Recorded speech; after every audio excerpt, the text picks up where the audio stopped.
నమస్తే, welcome to four sites TV. Visakhapatnam అంటే ముందుగా గుర్తొచ్చేది అందమైన బీచ్, నౌకా విహార కేంద్రం, రిషికొండ, సింహాచలం, దగ్గరలోనే అరకు అందాలు, వెళ్లేదారిలో కాఫీ తోటలు, ఎర్రమట్టి దిబ్బలు, ఇలా చెబుతూ వెళితే చాలా సుందర ప్రదేశాలు, టూరిస్టు ప్రదేశాలకు కొదవే లేదు. కానీ ఇటీవల ఎర్రమట్టి దిబ్బలు ఆక్రమణలకు గురవుతున్నాయని వివాదం తలెత్తింది. ఎర్రమట్టి దిబ్బలపై ఫోర్ సైట్స్ టీవీ ప్రత్యేక కథనం ఇప్పుడు చూద్దాం.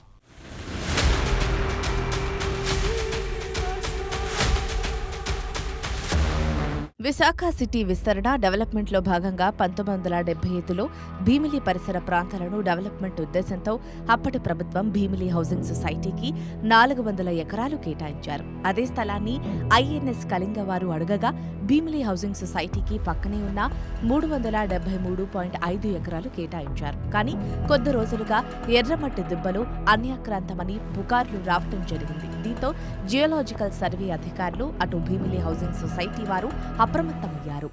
మాకు తహసీల్దార్ భీమిలి వారేమో పొజిషన్ అప్పచెప్పారండి విత్ బౌండరీస్. దాని నుంచి మేము ప్రొటెక్ట్ చేసుకుంటున్నాం. తర్వాత ధర్మిలా మేమేం చేసామంటే 2016లో మాకు ఇచ్చిన స్థలంలోనే జియోలాజికల్ సర్వే ఆఫ్ ఇండియా వాళ్ళు సర్వే చేశారు మొత్తం ఏరియా. సర్వే చేస్తే అందులో మాది 91 ఎకరా జియో హెరిటేజ్ సైట్ అని చెప్పి ఎర్రమట్టి దెబ్బలు నో డెవలప్మెంట్ జోన్ కింద డిక్లేర్ చేశారు. అలాంగ్ విత్ అదర్ ల్యాండ్స్ మొత్తం అంతా కలిపి 262 ఏకర్స్ డిక్లేర్ చేశారు. ఆ 91 ఏకర్స్ మేము మినహాయించి మేము డెవలప్ చేద్దామన్న ఉద్దేశంతో మా సభ్యులకు స్థలాలు ఇవ్వాలని చెప్పి లేఅవుట్ ప్లాన్ వేసి అప్లోడ్ చేసుకుంటూ పోతే మాకు టీఎల్పీ వచ్చింది, టెంటేటివ్ లేఅవుట్ ప్లాన్ అప్రూవల్. దానికి గాను 5,60,00,000 దగ్గర సుమారు గవర్నమెంట్ వారు ప్రభుత్వం వారు చేసింది. పే చేసిన తర్వాత మేము మా స్థలాన్ని లెవెల్ చేసుకుంటున్నాం, ప్రొటెక్ట్ చేసుకుంటున్నాం. ఈ లెవెల్ చేసుకునేటప్పటికి నిన్న మొన్న మరి న్యూస్, ఫేక్ న్యూస్ ఎట్లా వచ్చిందో తెలీదు, ఎర్రమట్టి దెబ్బలు పాడు చేస్తున్నారు భీమిలి సొసైటీ వారు అంటే. ఇది ఎర్రమట్టి దెబ్బలు కాదండి. జియోలాజికల్ సర్వే ఆఫ్ ఇండియా వాళ్ళు డిక్లేర్ చేసిన దాంట్లో 1 ఇంచి కూడా మా సొసైటీ పాడు చేయలేదు, వాటి జోలికి వెళ్ళలేదు. ఈ ఎర్రమట్టి దెబ్బలు కాదు as per GSI, geological survey of India. మరి అలాంటప్పుడు సొసైటీ హెరిటేజ్ పాడు చేస్తారు అనేది ఇట్ ఈజ్ నాట్ కరెక్ట్. మా స్థలంలో మేము డెవలప్ చేయడానికి పునాది వేసుకొని బాగా చేస్తున్నాం, ఒకటి చేస్తాం. ఫైనల్ లేఅవుట్ ఇచ్చేటప్పటికి, లేఅవుట్ ప్లాన్ వచ్చేటప్పటికి ప్రభుత్వం వారు నిర్దేశించిన అనుమతులన్నీ కూడా తీసుకునే మేము చేస్తాం తప్పితే అనుమతులు లేకుండా కూడా ఏ ప్రభుత్వ అధికారి అలౌ చెయ్యడు.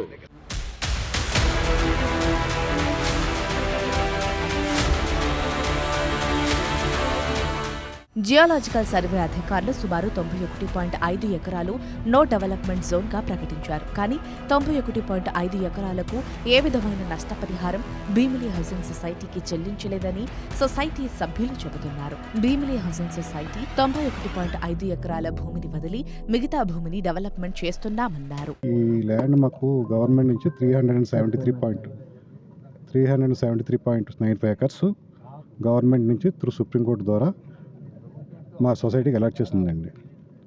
దాంట్లో 91.5 ఎకర్స్ జియో హెరిటేజ్ అని చెప్పి 2016లో గవర్నమెంట్ డిక్లేర్ చేస్తుంది. ఆ 91.5 ఎకర్స్ హెరిటేజ్కి మేము వదిలిపెట్టిస్తామండి. దానికి కానీ మాకేం కాంపన్సేషన్ కూడా ఈరోజు దాకా రాలేదు. మేము ఆ ల్యాండ్ వదిలిపెట్టేసి రిమైనింగ్ ల్యాండ్ 280 ఎకర్స్ మాకు సొసైటీకి ఉన్న దాంట్లో ఇక్కడ ఉన్న మట్టి అంతా కూడా వర్షాలు పడుతుంటే సముద్రంలోకి పోతుందండి. ఆ ఎరోజన్ను పోకుండా దాన్ని రిస్ట్రిక్ట్ చేద్దామనే ఉద్దేశంతో మేము ల్యాండ్ అంతా కూడా లెవెల్ చేసుకుని ఆ మట్టి అంతా కూడా ఎక్కడ బయటకు పోకుండా ఇక్కడే చేసుకుంటున్నాం. లెవెల్ చేసుకుని ఆల్రెడీ ప్లాన్ కూడా పెట్టాం కాబట్టి ప్లాన్ టీఎల్పీ కూడా ఇష్యూ అయింది కాబట్టి మేము దాన్ని బట్టి మేము ఓన్లీ లెవెలింగ్ వర్క్ చేస్తున్నామండి. లెవెలింగ్ చేసి దాన్ని పెట్టి చేద్దామని చెప్పి ఇది మొన్న ఈ మధ్యన రెండు రోజులు పెట్టి ప్రెస్లో కానీ వీటిలో కానీ ఎర్రమట్టి దెబ్బలు తవ్వేస్తున్నారు. ఎర్రమట్టి దెబ్బలకి ల్యాండ్కి సంబంధం లేదండి. సాయిల్ అయితే ఎర్రగా ఉండొచ్చు. మన రామకృష్ణ బీచ్ నుంచి భోగాపురం ఎయిర్పోర్ట్ కూడా సాయిల్ అంతా కూడా ఎర్రగానే ఉంటుందండి. అది కూడా ఏంటంటే జియోలాజికల్ సర్వే ఆఫ్ ఇండియా వాళ్ళు డిక్లేర్ చేసిన దాన్ని పెట్టి రిమైనింగ్ ల్యాండ్ మేము డెవలప్ చేసుకుంటున్నాం తప్పితే వాళ్ళు ఎర్రమట్టి దెబ్బల కోసం ఏదైతే ఉందో దాన్ని మేము అసలు టచ్ చేయలేదు.